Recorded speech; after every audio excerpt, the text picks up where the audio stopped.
Hello everybody, I'm Nerdak, and today we're in my Japanese survival base. This was on Mythical Sausage's Patron server in the second season.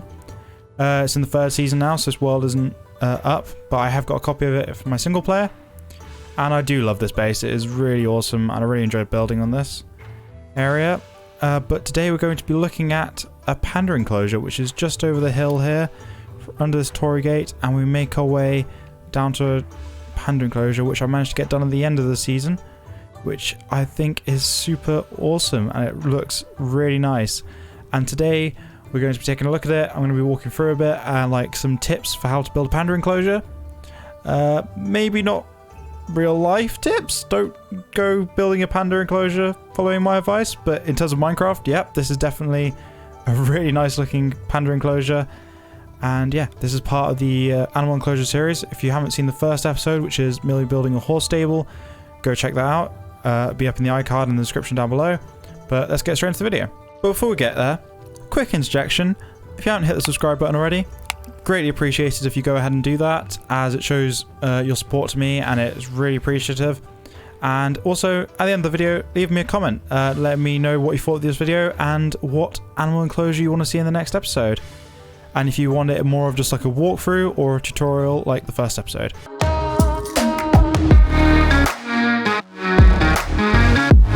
So I think the first thing to note that's really cool for the Panda Enclosure, it's got a little stream that runs through it. And that stream's origin comes from up like the top of the hill, and it flows down all these different pools, goes on this little like pond area, comes out the cliff and under this bridge, which is the entrance to the Panda Enclosure, or one of them.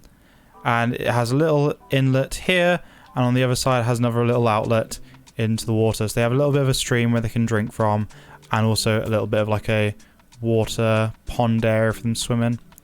But let's go straight into the Panda Enclosure, go through the main entrance. So what we've done here is like terraform the area, put a bit of sand on the banks and have like a muddy path with a small little wooden bridge. Now if we head on in, we have these really nice and simple, just 3 high fences, with dark oak logs and some spruce slabs on the top as like the fencing. Not too complicated, really simple, but it just looks nice and fits the build quite a lot. Another thing you'll notice, we've got these lamps on fence posts, as well as lots of rocks around the enclosure and small little pebbles in the form of stone buttons. So one thing I like to do is add elevation to my builds. It makes a lot of difference when you, rather than just having a flat area. Even if it's just 1 block difference, it can add a lot of depth and a lot of character to a build on an area, especially landscaping. So here we have like a bit of a raise up towards the cliff edge, which they can't climb over, which is really good. So it keeps them in without looking like bad, and it's like a really nice looking cliff face that keeps them in, but it makes change from like a fence. And also then we have a dip down, like a big dip down with some rocky edges, a bit of dirt and plenty of like grass. It's kind of like a little like pasture area down the bottom here. And this is surrounded by 2 acacia trees, which are just naturally grown acacia trees, which I've decided to add some spruce slabs and stairs to, and then some fences, kind of like branches, just to add a bit more detail to the trees and make them look a bit more like sturdy. And I've also added some hanging lanterns off the trees, just add a bit more light in the enclosure, try and avoid mob spawning. But as you can see from the main entrance, there is a path that ends up to the other end of the closure, but it kind of like disperses, and then it also heads over the river in kind of like a mini ford, kind of like some stones, and the path continues to their sleeping area, which is a really nice kind of like Asian inspired den for them, with like some nice fluffy floor using a mixture of sand and which probably won't be the most comfortable, but it looks nice, as well as some hay bales. And then we've got a kind of like grassy roof on the top, which is a mixture of podzol, coarse dirt, grass and like leaves and stuff like that, which just kind of blends it into the natural looking landscape and adds a lot of detail. Back to high elevations, we have like a little mound here that kind of just breaks up the area. We cover this in like mixture of coarse dirt, some flowers and leaves and stuff like that.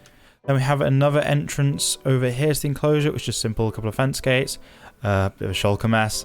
This was me going to work this into a path with this lovely little bridge going over the exit into the bigger water.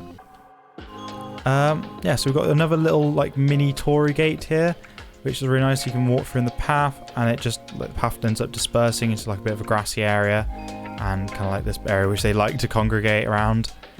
But yeah, there's lots of leaves, lots of foliage, lots of little small areas that are kind of crammed in, and areas that are a lot more open. And of course, we have a lot of bamboo that is going around the enclosure, but not too much, just enough to add a bit of height and detail and make it look like a panda enclosure with their food source growing in the same area. But I didn't want it just to be covered in bamboo, as I still wanted it to be quite accessible and only have these little clusters. As you can notice here, we have a tiny little wheat field. Probably doesn't make much sense in terms of panda enclosure, but I think it looks really nice. Got a stone border to it, which are with waterlogged stone stairs that adds a bit of irrigation to the soil, and it actually allows you to grow the crops. And yeah, it just looks super nice. And one other little detail that I really like is that in the stream we have a mixture of stones and stuff and some seagrass, but then have these little stone bridges that go over the exit to the stream and things like that, and it's just a lot of detail within the stream itself. But it's not deep enough for them to drown, which is very handy because don't want pandas drowning. And we've also got some sugarcane bordering the river, so, as kind of similar to bamboo, but not quite. And just got the odd flowers dotted around, and it just looks super nice. So yeah, I really love this place, and I hope you guys like it too. And yeah, I really enjoyed building it, and it's just a really nice chill place to come and sit in the game. And yeah, I just love it. And I wish I was still building this base in survival. I may come back and do some work on this general area in creative and kind of finish sections up that needed more terraforming. But yeah, I'm going to give a few nice cinematic shots of this, and then I'm going to leave it there for today. If you did enjoy this video, please hit the subscribe button and leave a like, and also let me know what you thought of this video and what you want to see for the next next animal enclosure. I've been Nerdak. See you in the next one.